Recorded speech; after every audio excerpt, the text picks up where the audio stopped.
6000 kilometre की दूरी तय कर सीधा बेंगलुरु पहुंचे पीएम मोदी। आते ही हाथ जोड़कर मांगी माफी, फिर दी बधाई। जो कहते हैं मोदी को चाहिए क्रेडिट, वो देख लें ये तस्वीर। अंगद, शिव शक्ति और धर्म का जिक्र कर कही बड़ी बात। चंद्रयान 2 वाली तस्वीर छोड़िए, चंद्रयान 1 की वो तस्वीर देखिए जब सीएम रहते मोदी पहुंच गए थे सीधा इसरो। मून लैंडर ने अंगद की तरह चंद्रमा पर मजबूती से अपना पैर जमाया हुआ।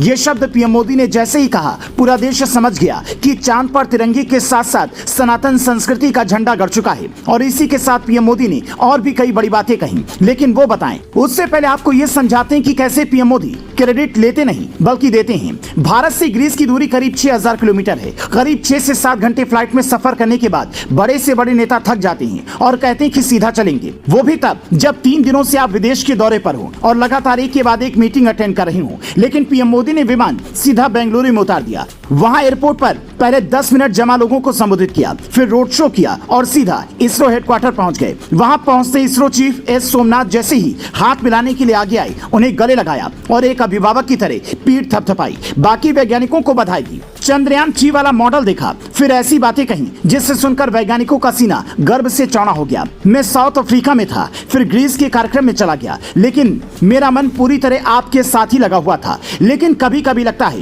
कि मैं आप लोगों के साथ अन्याय कर देता हूँ। बेसब्री मेरी और मुसीबत आपकी। सवेरे सवेरे आपको इतना ऑन टाइम मेरा मन कर रहा था आपको नमन करूं, लेकिन मैं भारत में आते ही जल्द से जल्द आपके दर्शन करना चाहता था। मोदी का इतना कहना था कि वैज्ञानिक गर्व से तालियां बजाने लगे, जो ये बताता है कि मोदी सिर्फ क्रेडिट लेते नहीं बल्कि क्रेडिट देना भी जानते हैं। चंद्रयान 2 के वक्त के-सीवन को उन्होंने कैसे समझाया था आपने देखा। अब उससे भी पुरानी तस्वीर देखिए। ये तस्वीर साल 2008 की है। ये वही साल था जब चंद्रयान 1 चांद पर लॉन्च हुआ था। तब मोदी सीधा अहमदाबाद के इसरो सेंटर में बधाई देने पहुंच गए। तब वो पीएम नहीं थे, एक प्रदेश के सीएम थे। कितने सीएम इसरो जाकर वैज्ञानिकों को बधाई देते हैं या दिया है कभी? मतलब वैज्ञानिकों से उनका नाता पुराना है, जबकि केंद्र में उस वक्त कांग्रेस की सरकार थी और उसने जो किया उसे सुनकर आपको हैरानी होगी। तब चंद्रयान 1 जिस जगह पर लैंड हुआ उसका नाम मनमोहन सरकार ने जवाहर रखवा दिया। अब चंद्रयान 3 जिस जगह पर लैंड हुआ उस जगह का नाम मोदी सरकार ने शिव शक्ति रखवाया।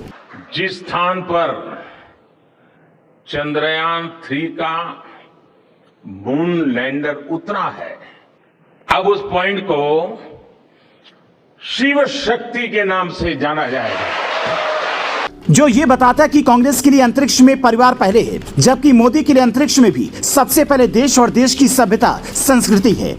आज दुनिया एक सवाल पूछ रही है, जो काम चीन, अमेरिका, जापान और रूस जैसे देश नहीं कर पाए वो भारतीय वैज्ञानिकों ने कैसे कर दिखाया। तो उसका जवाब है सरकार की तरफ से वैज्ञानिकों को मिलने वाला सपोर्ट। ये सच है कि नेहरू, इंदिरा, सबका योगदान इस क्षेत्र में रहा है, लेकिन ये भी सच है कि नेहरू जब प्लेन से घूमते थे, जब हमें ये बड़े चाव के साथ पढ़ाया और बताया जाता था कि नेहरू जी का कपड़ा पेरिस से धुल कर आता था, तब भारतीय वैज्ञानिक साइकिल से रॉकेट लेकर जाते थे।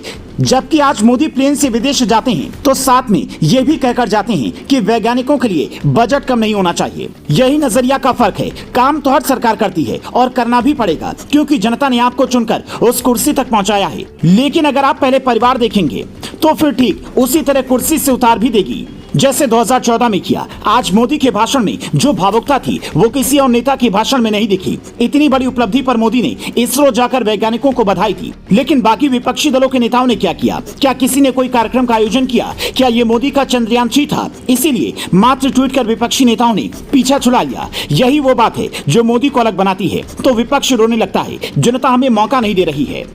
आपको क्या लगता है? आप हमें कमेंट करके जरूर बताइए।